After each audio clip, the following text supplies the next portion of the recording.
Values کے اندر آتا ہو، ان parameters میں آتا ہو تو کوئی برائی نہیں ہے، میوزک بھی سن سکتے ہیں، کوئی بات نہیں، ڈیپینڈ کرتا ہے کون سا میوزک سنیں، منع نہیں کرتا میں اس کا. مگر یہ واقعہ ایک ایسا عجیب و غریب ہے جو سننے کے قابل ہے، اور ایک پچھتاوے کے حوالے سے ایک سبق ہے ہمارے لیے کہ ہمیں نہیں پتا کہ کس وقت بلاوا آ جائے، ہمیں نہیں پتا کہ کس گھڑی پروردگار ہمیں بلا لے، اور کوئی ایسی چیز جو ہم نہ کر پائے اس وقت تک، اس کا پچھتاوا سب سے برا ہوتا ہے. زندگی میں پچھتاوا جب ہوتا ہے تو انسان کوشش کر سکتا ہے کہ اسے کسی طرح انڈو کرے، مگر جو آخری لمحے کا پچھتاوا ہوتا ہے کہ جس کے بعد عمل اور ارادے کا اختیار ختم ہو جاتا ہے انسان کے پاس، وہ پچھتاوا بہت خطرناک ہوتا ہے.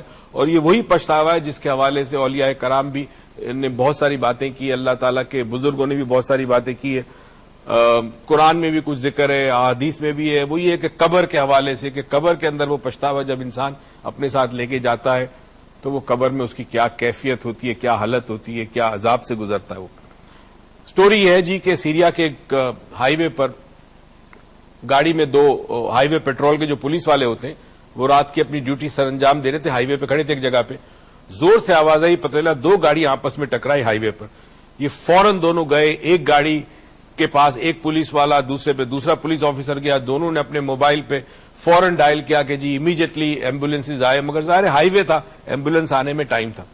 ایک پولیس آفیسر جس گاڑی کے پاس گیا اس میں صرف ایک نوجوان تھا، اور وہ نوجوان جو تھا اس کو چوٹیں بہت لگی تھی. وہ اس کے پاس گیا، اس کے پاس جانے کے بعد اسے کہہ رہا ہے، باتیں کر رہا ہے کہ کسی طرح وہ بے ہوش نہ ہو پائے، مگر اس کا خون بہت نکل چکا تھا. وہ کچھ منہ سے کہہ رہا تھا.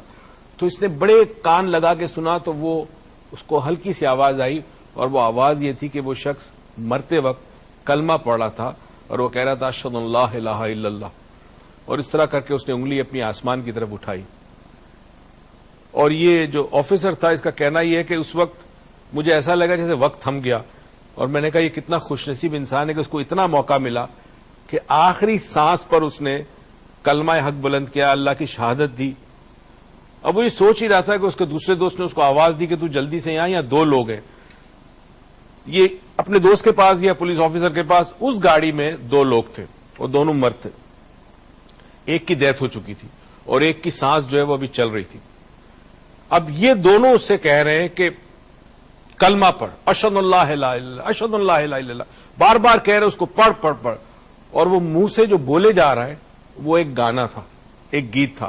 اور سیریا کے اندر ایجپٹ کی طرح ایک بیلے ڈانسنگ بڑی مشہور ہے، وہاں اکثر لوگ دیکھنے جاتے ہیں. اس کی خاص ایک ٹیون ہے اور ایک وہاں مشہور گانا تھا. وہ گانا اس کے منہ سے نکل رہا تھا مرتے وقت، کلمہ ادا نہیں کر پا رہا تھا. وہ بہت ساری چیزیں ہم زندگی میں دیکھتے ہیں، ہمارے ذہن پہ نقش ہوتی ہے. ہمیشہ میں کہتا ہوں میری ایک بات یاد رکھیں، آپ کے خیالات، آپ کی سوچ آپ کے لیے ریالٹی کریٹ کرتی ہے، یہ آپ کے ذہن سے باہر آتی ہے، اور باہر آنے کے بعد یہ دنیا تخلیق کرتی ہے. سب کچھ ایک خاص مقدار میں ٹھیک ہے، ایک بیلنس میں ہر چیز زندگی میں ٹھیک ہوتی ہے، مگر بہت زیادہ انڈلج نہ کریں ایسی چیزوں میں کہ جب وقت آئے اور اس وقت کلمہ شہادت آپ کے منہ سے ادا نہ ہو سکے، کیونکہ آپ نے ٹیلی ویژن پہ، میڈیا پہ اتنے گانے سنے اور اتنے ڈانس دیکھے کہ وہی آپ کے ذہن کے اندر گھوم رہے ہیں، اور وہ وقت آپ کے ہاتھ سے نکل جائے گا. اور یہ پچھتاوا وہ ہے جو کبھی انڈو نہیں ہو سکتا، جس کے لیے آپ کچھ بھی کریں وہ چیز واپس نہیں آ سکتی. اس دعا اور امید کے ساتھ کہ پروردگار آپ کی زندگی میں بہت ساری خوشیاں دے اور توفیق دے کہ خوشیاں آپ دوسروں میں بانٹیں، تاکہ آپ کو کبھی پچھتاوا نہ ہو. پاکستان پائندہ باد.